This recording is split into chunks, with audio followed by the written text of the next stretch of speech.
Now, let's move on to day two. And with that, I want to introduce again the CEO and founder of EdCast, the one who first kicked off our very first summit 7 years ago. Let's welcome Karl Mehta. Great, thanks, Phil, and welcome everyone back. Hope you all enjoyed the day one. Some of you, if you missed day one, we will have video recordings. We got a number of requests yesterday for video recordings, so we'll be putting that up in a few days.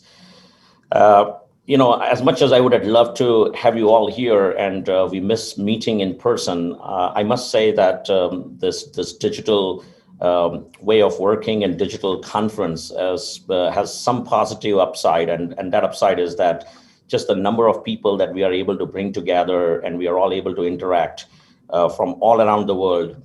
There's some downside with the time zone. I know some of you are in Europe and in Asia, which is late night, so my apologies for that.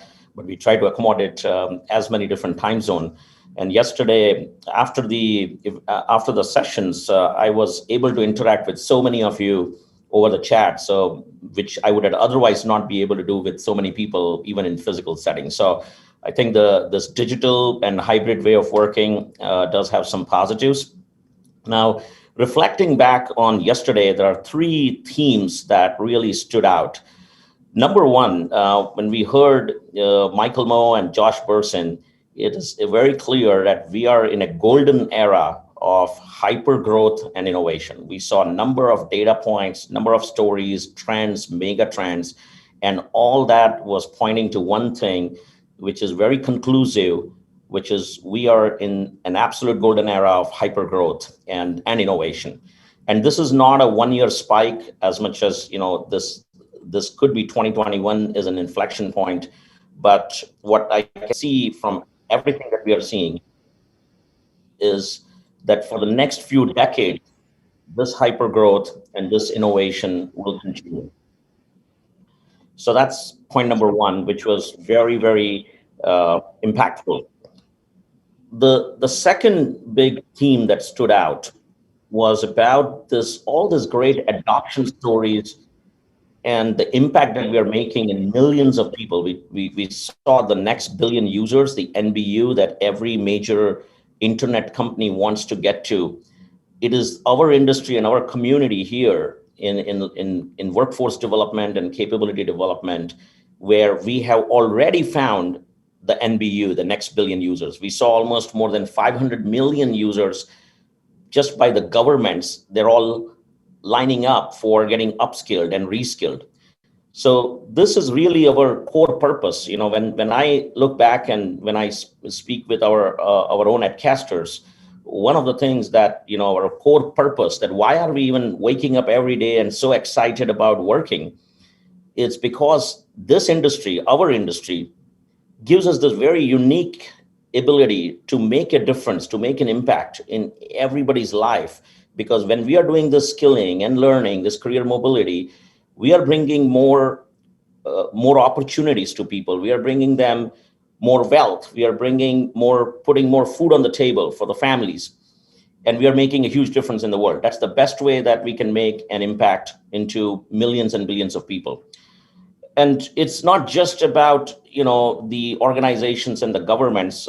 Think about, the big humanitarian crisis that happened just, a few months back. And we were all it was heart-wrenching to see people in Afghanistan suffering. And it was much more dear to me because when I worked at the White House for President Obama, one of my key mission was to help the U.S. military to bring the U.S. troops back.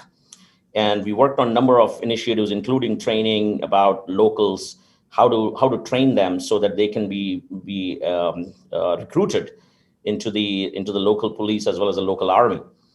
Well, when we see this humanitarian crisis unfolding on the TV screens, I couldn't do anything. But just last week or just in the past few days, I heard from our customer Etisalat that they are using EdCast to help people in Afghanistan to learn. And that's an amazing, fulfilling story that, today this digital learning platform is helping even in countries like Afghanistan, where we are super worried about their people, and we are able to make a difference. So these are the stories that not just make up, make my day or, make our day. It really makes for our entire lifetime of fulfillment and purpose for which we are here. So that's the second big theme. The third big theme that stood out yesterday was, if you noticed, majority of the leaders who were speaking and making a difference are all women. So we are seeing this amazing women in leadership and women in technology, which here in Silicon Valley, we've always struggled, and for the right reason, we get all the criticism, and we still have a lot of work to improve here, in right here at the heart of the Silicon Valley. But when I look at our industry, in our industry, we are seeing that women are making an amazing impact. They are leading the charge.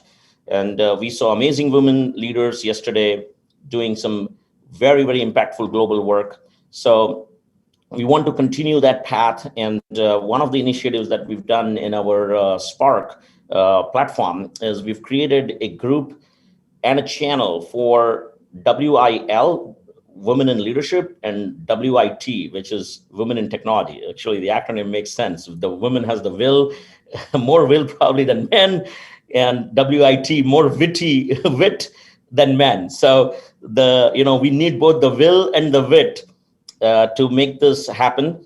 So I'm very grateful to all the women leaders in our industry and in our community to keep this going. So these three themes are really, super optimistic, super positive. I think they stand out compared to many other industries that I look at. I think this is something very unique about the overall HR tech and workforce and organizational development industry that we are all in. And we are going to hear a lot of this cool stuff again today with an amazing set of speakers.